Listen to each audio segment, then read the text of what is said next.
चलिए दोस्तों, जानते हैं देश दुनिया की 50 बड़ी खबरों को मात्र 10 मिनट में। लेकिन इससे पहले अगर आपने मेरे चैनल को सब्सक्राइब नहीं किया है तो सब्सक्राइब कर ले। झारखंड में फिलहाल मौसम शुष्क बना रहेगा। मौसम विभाग के पूर्वानुमान के 4 फरवरी तक राज्य के अधिकांश जिलों में सुबह के समय हल्के से मध्यम स्तर का कोहरा या कुहासा देखने को मिल सकता है। सुबह के बाद आंशिक बादल छा सकते हैं, लेकिन दिन चढ़ने के साथ ही आसमान साफ हो जाएगा। यह स्थिति मध्य झारखंड, दक्षिणी झारखंड, उत्तरी पश्चिमी और उत्तर पूर्वी झारखंड के जिलों में लगभग एक समान रहने की संभावना है। राजधानी रांची और इसके आसपास के इलाकों में भी सुबह कोहरा रहेगा, जबकि दिन में मौसम शुष्क और सुहावना बना रहेगा। मौसम विभाग ने स्पष्ट किया है कि इस दौरान बारिश या किसी तरह की मौसमी गतिविधि की संभावना नहीं है। पाकिस्तान अपना कर्जा चुकाने के लिए चीन के फाइटर जेट्स की अन्य देशों के साथ डीलिंग कर रहा है। उसने नाइजीरिया, अजरबैजान, लीबिया, सऊदी अरब, मोरक्को, इंडोनेशिया, इथियोपिया और सूडान जैसे देशों को ये जेट्स बेचे हैं। जिन देशों को जेट्स दिए गए हैं उनमें से 8 मुस्लिम देश है। इस्लामाबाद के कमारा में चीन सरकार का चेंडू एयरक्राफ्ट कॉरपोरेशन और Pakistan aeronautical complex joint venture production कर रहे हैं। ये प्रोडक्शन यूनिट पूरी तरह से चीन ही ऑपरेट कर रहा है। चीन के लगभग 500 एयरोनॉटिकल इंजीनियर यहाँ पर नियुक्त है। कमारा यूनिट से हर साल लगभग 50 जे सीरीज फाइटर जेट का प्रोडक्शन किया जा रहा है। पाकिस्तान के बलूचिस्तान प्रांत में शनिवार को बलूच लिबरेशन आर्मी ने एक साथ 12 जगहों पर हमले किए। मीडिया रिपोर्ट के मुताबिक बलूच लड़ाकों ने 84 सुरक्षा कर्मियों को मारने का दावा किया है। इससे पहले न्यूज एजेंसी AFP ने बताया था कि 11 आम नागरिकों की मौत हुई है। वहीं पाकिस्तानी सुरक्षा बलों की जवाबी कार्रवाई में 67 लड़ाके मारे गए हैं। ईरान के राष्ट्रपति मसूद पज़ेश्कियान ने कहा है कि देश में विरोध प्रदर्शन के जरिए हालात बिगाड़ने के पीछे बाहरी ताकतें हैं। उन्होंने कहा कि अमेरिकी राष्ट्रपति डोनाल्ड ट्रंप, इजराइल के प्रधानमंत्री बेंजामिन नेतन्याहू और यूरोपीय देश इसमें शामिल है। उन्होंने लोगों को उकसाकर ईरान में तनाव बढ़ाया। पज़ेश्कियान ने शनिवार को टीवी पर दिए गए भाषण में कहा कि इन देशों ने कुछ निर्दोष लोगों को इस आंदोलन के साथ जोड़ दिया और उन्हें सड़कों पर उतार दिया। उनके मुताबिक लोगों को भड़काया गया ताकि देश को तोड़ा जा सके, लोगों के बीच झगड़े और नफरत पैदा किए जाए और समाज में टूट हो जाए। उन्होंने कहा कि सामान्य विरोध प्रदर्शनों में ऐसा नहीं होता कि लोग हथियार उठा ले, सैन्य कर्मियों की हत्या करे, एम्बुलेंस और बाजारों को आग लगा दे। उन्होंने यह भी कहा कि सरकार का रुख साफ है, विरोध करने वालों से बातचीत होनी चाहिए, उनकी बातें और चिंताएं सुनी जानी चाहिए।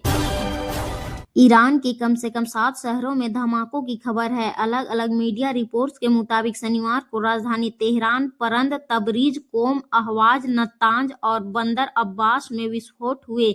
तुर्कियों की न्यूज एजेंसी अनादोलू के अनुसार धमाकों में कम से कम 5 लोगों की मौत हुई है और 14 घायल है। हालांकि अभी ईरान सरकार की तरफ से इसकी पुष्टि नहीं की गई है। CNN की रिपोर्ट के मुताबिक एक अमेरिकी अधिकारी ने कहा कि यह विस्फोट अमेरिकी सेना की किसी कार्रवाई से जुड़ा नहीं है। वहीं एक इजरायली अधिकारी ने भी कहा कि इजराइल के इस घटना से कोई संबंध नहीं है।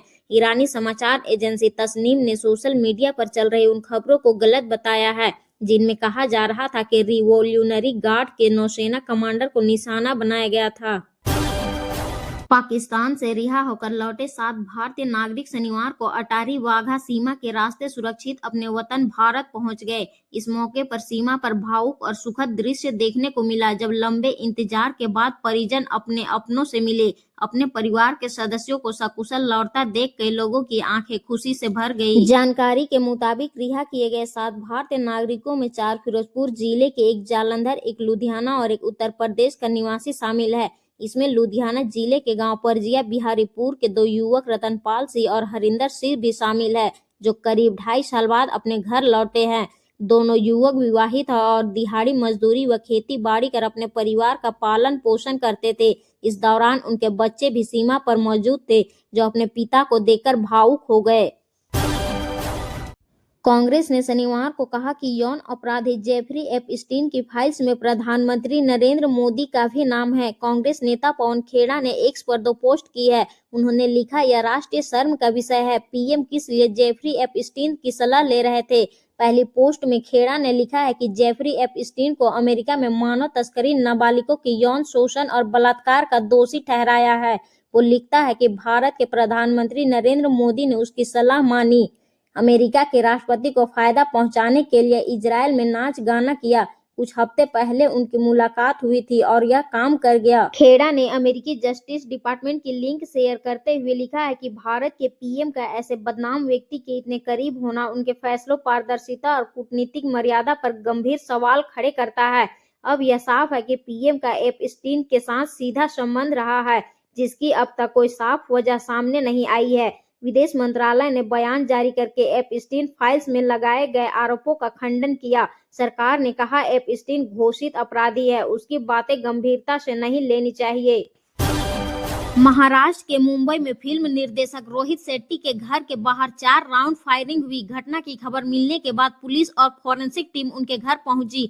रोहित शेट्टी मुंबई के जुहू इलाके में रहते हैं। उनके घर के पास बॉलीवुड की कई सेलिब्रिटीज के घर हैं।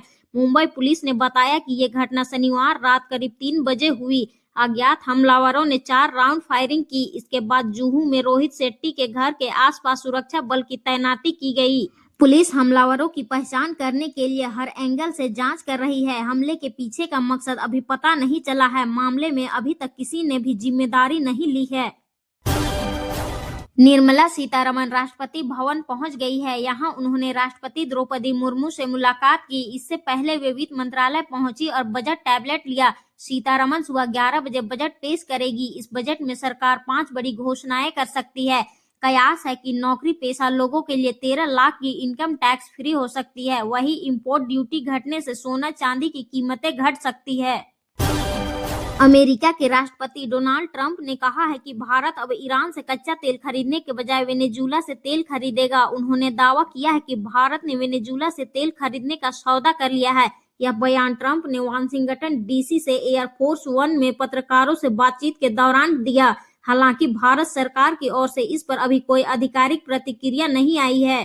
ट्रंप ने कहा, हमने पहले ही एक डील कर ली है। भारत वेनेजुला से तेल खरीदेगा, ईरान से नहीं। उन्होंने यह भी कहा कि भारत के साथ इस सौदे का कॉन्सेप्ट तय हो चुका है। ट्रंप के मुताबिक चीन भी अगर चाहे तो वेनेजुला से तेल खरीद सकता है।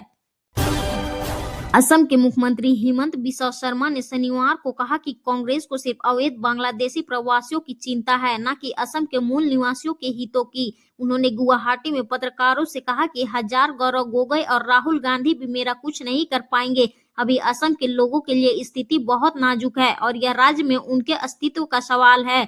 मियां मुसलमान विवाद पर उन्होंने कहा कि मियां मुसलमानों शब्द मैंने नहीं गढ़ा है और यह शब्द खुद वो समुदाय इस्तेमाल करता है जो बांग्लादेश से आकर बस गए हैं। उन्होंने कहा कि सुप्रीम कोर्ट ने खुद इस शब्द को इस्तेमाल किया है।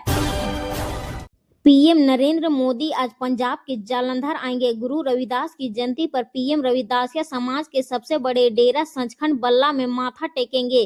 पीएम जालंधर के आदमपुर एयरपोर्ट पर दोपहर बाद 3:45 पर उतरेंगे। यहां पंजाब की बीजेपी लीडरशिप उनका स्वागत करेगी। इसके बाद पीएम हेलीकॉप्टर के जरिए पठानकोट नेशनल हाईवे पर स्थित डेरा सचखंड बल्ला पहुंचेंगे।